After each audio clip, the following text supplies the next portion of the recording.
Tonight, after months of political arguments, a new law was passed today to try to improve the safety of blocks of flats. But 4 years after the Grenfell Tower fire, in which 72 people died, campaigners say it will still leave many flat owners facing huge bills and trapped in homes which they cannot sell. Well, let's talk first to Liam Spender, who's a solicitor who lives near Canary Wharf in London, in a building which has dangerous cladding. Liam, good evening to you. Good evening. Thank you so much for joining us tonight. Just explain, first of all, your situation and the block that you're in. So I live in an under 18 metre block with high pressure laminates, HPL cladding. So I don't know what support, if any, is on offer. We're still waiting for details about the forced loans. So it's all very concerning what's happening with the new law. So far you've been offered what, a loan to get this work done? I mean, this kind of cladding which you described is one of those that has now been deemed dangerous and has got to be removed. I mean, what is happening about the removal of that substance? Well, the situation is shambolic. That's the only way I can describe it. So we haven't actually been offered loans. We've been offered the promise of loans. That was in February, but we still have no details, and we're told the cladding is so dangerous it has to be removed, but it's still allowed to go on new buildings under the building regulations. So there are still buildings being built with the cladding I have on the outside of this building. Nothing's being done to stop it, and yet it's been condemned. It has to come off. It's an utter shambles. And what are you doing as residents to try to get this cladding removed? I mean, are you trying to pay for it? Are you trying to get the owners of the block to pay for it, or the builders? What sort of process have you been going through? I mean, unfortunately, there's no way of holding anyone accountable who was involved in putting the building up, because the building's 20 years old. So we're far outside the limitation periods for any legal action. We're in the building owner's hands, the freeholder's hands on it, and their agent, the managing agent who looks after the property, has been less than forthcoming. We're just completely in the dark. We don't know what's happening, when it's happening, if we have to pay, how much we have to pay. And this is all driven by the government's inaction on the issue. And presumably it's impossible for you to move. Exactly. I think if I tried to put it up for sale, I wouldn't get a buyer with all this uncertainty. What do you make of the new law that was passed today, which the government has said will provide greater reassurance for the future? I think the government should come off it. I think they know it won't provide greater assurance for the future, because the issue won't go away until there's enough money on the table to make it go away. The government can pass as many laws as it likes. It won't address the fundamental issue until there's money on the table. Okay, Liam Spender, solicitor from near Canary Wharf, thank you very much indeed for joining me tonight. And we can speak now to Bob Blackman, who is a Conservative MP for Harrow East. He's a member of the Housing, Communities and Local Government Committee, which has investigated this issue. I mean, first of all, what do you think when you hear that account from Liam Spender, who's still utterly trapped in a dangerous building? Well, I think almost 4 years on from the Grenfell fire, to have people in buildings which are clearly unsafe is completely unacceptable. I mean, I think, what we've got to look at is what has been done thus far, what is planned for the future, and what the government have passed in terms of legislation. I mean, clearly the tall buildings, the buildings of 7 stories or more, the government has committed to providing funding of £5.1 billion to remove the unsafe cladding. And by unsafe, we're talking about the cladding that was on the Grenfell building, ACM cladding, the HPL cladding that Liam was talking about, and other forms of unsafe cladding. The problem is that the government's committed to provide funding on the tall buildings, but that involves everything to do that's integrated with the outside of the building. We were also discovering, as part of the Grenfell inquiry, about huge problems of fire safety within buildings. And so far, there's no commitment from the government or anyone else to actually put that right And those sort of sums of money dwarf what it's going to cost to remove and replace the cladding. Then you've got, of course, the people in a similar position to Liam, who are in the 6 stories or less buildings with unsafe cladding, who the government announced in February that they would provide a loan, a forced loan, because the loan would be on the building itself, and that leaseholders would only have to pay up to £50 a month. But if you work out some of these figures, some people are getting bills for £50,000.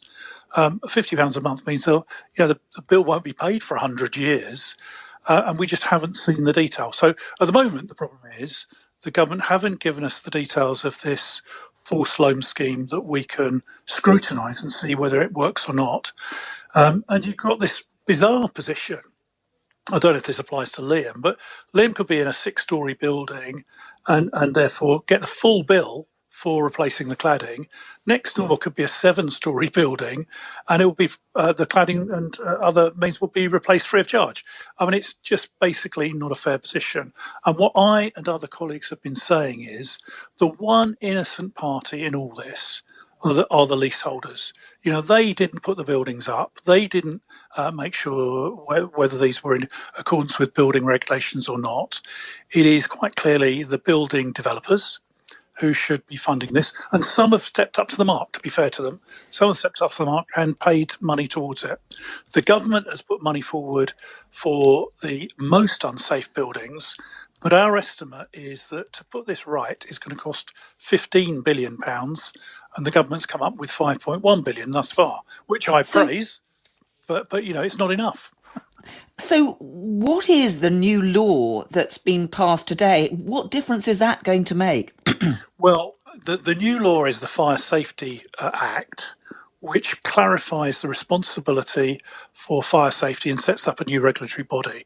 It's the first part of a series of pieces of legislation. And what we tried to do in the last few months, I mean, this has been going on for 6 months or more, we've been trying to say, okay, let's insert a clause that makes it illegal for the building owners or anyone else to pass on the costs of remediating the cladding or indeed other fire safety defects on to leaseholders. Because exactly as you said to Liam, basically he won't be able to get a mortgage on his property, he won't be able to sell it, he probably can't insure it either. And that's grossly unfair on all these people who are the innocent party in all of it.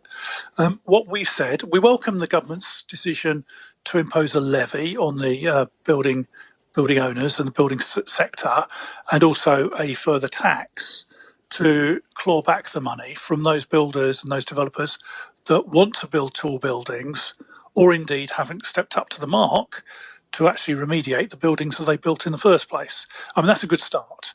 But the reality is the only people with the money and clout to do this is the government overall. And what we want to see happen is carry out the work, make these buildings safe, and then claw the money back from the developers and building owners with making it very clear that the bills can't be passed on to the leaseholders, because that would be grossly unfair on them. Now, I mean, Boris Johnson himself has promised that that's what he'll do, hasn't he? He did promise that he would make sure that homeowners weren't penalised. Absolutely. Now, to be fair, what we're promised in the Queen's speech is the Building Safety Bill. Now, the Building Safety Bill will deal with a lot of these issues. So the argument we've been trying to put in place is, look, let's make this decision now in the law so that leaseholders have that comfort. The problem with the Building Safety Bill, and I, as you say, I sit on the committee that scrutinised this legislation. We've made 40 plus recommendations on changes to that legislation already. So it's going to take a very long time, probably 18 months to 2 years, before that legislation is on the books. In the meantime, you've got people like Liam and others, literally thousands of others up and down the country, who are sitting in dangerous blocks of flats, not knowing whether they're going to get a huge bill for remediation, not knowing if they're going to get a huge bill for fire safety defects to be fixed, but the certainty that they are in an unsafe building. Now so your battle to get the government to pick up the bill for removing these dangerous substances will continue. Carol, I want to be clear to the public as well. Everyone, we are not saying that the taxpayer should pay for this bill. We are saying that the building industry, who got this wrong in the first place, should be the ones to pay for the cost of this. So that, yes, the government, through the Treasury, would have to pay the bills in the first place, but that money would be clawed back from the developers and from the building owners, because that's the only fair way of doing this. And the reality is that what we're going to get is, at the moment, probably a lot of these buildings will take more than 5 years to put right, and there is the issue of the capacity of the industry to do it. So it could end up in the bizarre position whereby the developers that put these buildings up in the first place get paid to put them right again. Well, I don't think that's fair on leaseholders at all. So the battle to get more money from the government up front is going to continue. It will. But the worry is that we were trying desperately, I think. All of us want to see fire safety none of us wanted to prevent the Fire Safety Act getting through. What we wanted to do was to say, look, give the commitment that leaseholders would not have to pay, and then that would be at least comfort for those leaseholders. But so far we haven't got that, and I think that's the key. When we get the building safety bill, as I say, we've scrutinised this to start with.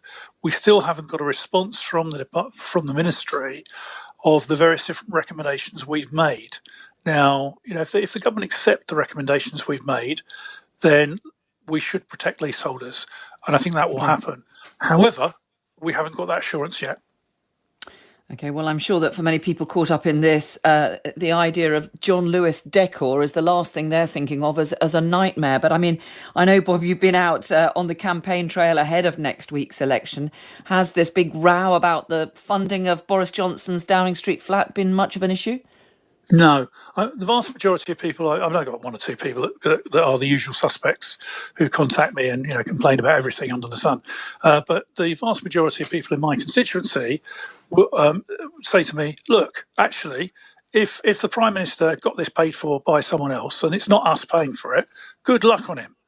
Because actually, the scandal would have been if the Prime Minister had done what previous Prime Ministers had done and got the taxpayer to pay for all of these costs. It clearly isn't the case. He's paid for it and made sure the work's been done, not at the taxpayer's expense, which I think is something we should all applaud him for, not be knocking him. Okay, Bob Blackman, MP for Harrow East and a member of the Housing Communities and Local Government Committee. Thank you very much indeed for joining us here tonight on Times Radio.